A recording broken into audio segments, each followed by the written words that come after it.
Dear Ukrainians, great people of a great country, on October 14th we celebrate the Day of Defenders of Ukraine. This is the day of those who fight. This is the day of what we fight for. This is the day of what kind of victory we will gain. A century ago, Ukraine honored this day, and it will honor it a century after us. On October 14th, we express gratitude. Gratitude to everyone who fought for Ukraine in the past, and to everyone who is fighting for it now. To all who won then, and to everyone who will definitely win now.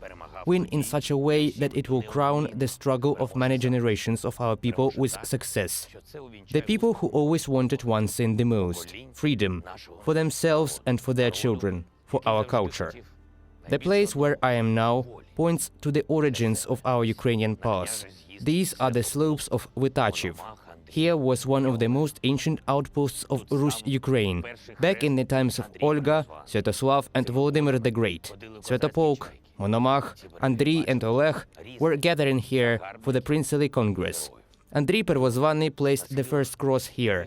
Cossack seagulls used to cross these waters. These shores have seen various invaders and heroes. Here, on the slopes, Taras Shevchenko looked at the Dnipro and the cliffs. This place is a witness of more than a millennium of our history and its important lesson. They tried to capture and enslave the Ukrainian land. They tried to conquer and destroy the Ukrainian people, both 1,000 years ago and in the 20th century. But Ukrainians come here. Here they reflect on our history. The Ukrainian language is spoken here. There is a chapel here built according to Shevchenko's sketch. There were different periods, various threats, but Ukraine endured. This is one reason for that. Our defenders, our people who are fighting for their right to life. In Rus, in Sich, during the national liberation struggle against the Nazi occupation and against the Rashists. It seems that the current enemy in its evil unites all the enemies of our statehood that we faced before. And by defeating this enemy, we will respond to all enemies who encroached on Ukraine, on those who lived, who live, and who will live on our land. This will be a victory for all our people. This will be a victory for the armed forces of Ukraine, our ground forces, infantry, tankers, missile troops and artillery. This will be a victory for our air forces, our anti-aircraft warriors, our drone operators. This will be a victory for our naval forces, our marines, our airborne assault troops, our intelligence, special operation forces, security service of Ukraine. This will be a victory for the border guards, the National Guard, the National Police, the Territorial Defense and the communication officers. This will be a victory for everyone who will not leave even a trace on Ukrainian soil of that enemy that flaunted itself as if it was the second on the planet. This will be a victory for those of our heroes who are now in Russian captivity. Those are now having the most difficult time. It is the most difficult to remain Ukrainian and preserve Ukrainian when they are among the murderers. But we remember. We remember and do everything to return each of our heroes. We will not leave anyone in captivity. The world sees that Ukrainians do not lose their humanity under any circumstances. The enemy can strike at our cities, but never at our dignity. The Rashists burned down the Skovoroda Museum, dozens of churches, hundreds of schools and kindergartens, but they can't do anything against our philosophy, against what Ukrainians hear, see and know from a young age. Russian missiles are still capable of driving Ukrainians into bomb shelters, but none of our people shiver there. Ukrainians sing in shelters. We defend our freedom, our soul, our land, our Kyiv, our Zaporizhia, our Odessa, our Dnipro and Mykolaiv, our Kryvyi Rih, our Nikopol, our Khmelnytsky and our Lviv, our Vinnytsia.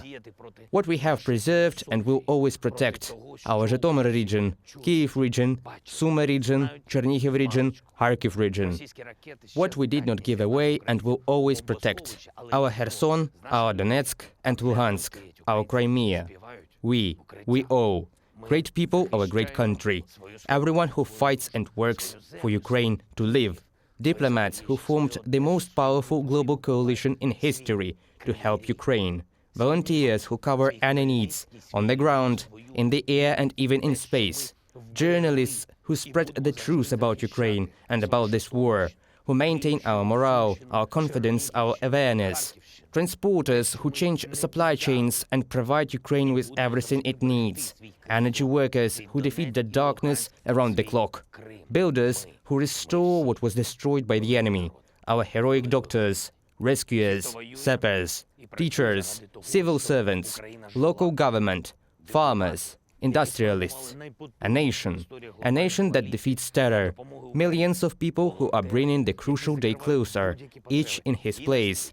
Victory Day, the day of victory in the war for our freedom, in the war for independence for all our people in all corners of Ukraine, in the war for the right to life, for the people and for the state whose name is Ukraine, in the war for our values, in the war for our memory and tradition, the tradition of freedom. In this war, everything depends on you, on what you do, on who you help, on what you gain, on who came to help us.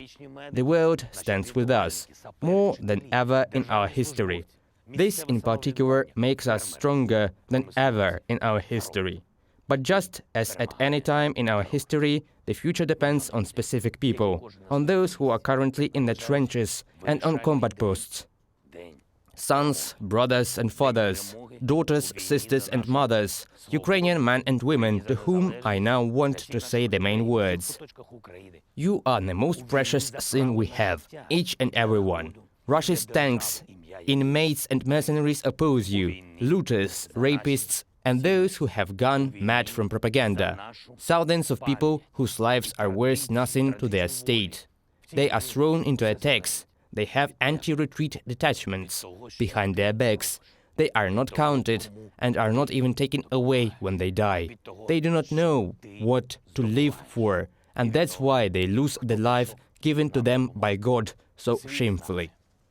And behind you, Ukrainian warrior, are millions of people who know exactly what they live for. With you, warrior in the trenches, is our entire state, everything that we have and that is so dear to us. The future of children is with you, the god of our athletes' victories, our poetry, art and science.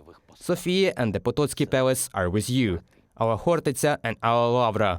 Our heavenly 100 is with you, and our respect, our faith and our love, because our state is the mother of all defenders. Behind you is Ukraine, which knows exactly what it wants and values. Behind you is the history that has been coming to these heroic days for many centuries, so that you, Ukrainian warrior, will now turn it in the right direction, forever, in the right direction for Ukraine. I know it is extremely hard for you. I know how this enemy puts pressure on you. I know what they do. But I know that you are strong, and we will do everything to make you even stronger. I know that you are confident, and we will do everything to increase your confidence even more.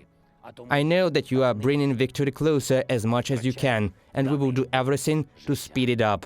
All of us, millions and millions, great people of a great country. Happy Defender of Ukraine Day. Happy intercession of the Most Holy Theotokos. Happy Day of the Ukrainian Cossacks. Glory to all our heroes. Glory to all who fight, work and help. Glory to Ukraine.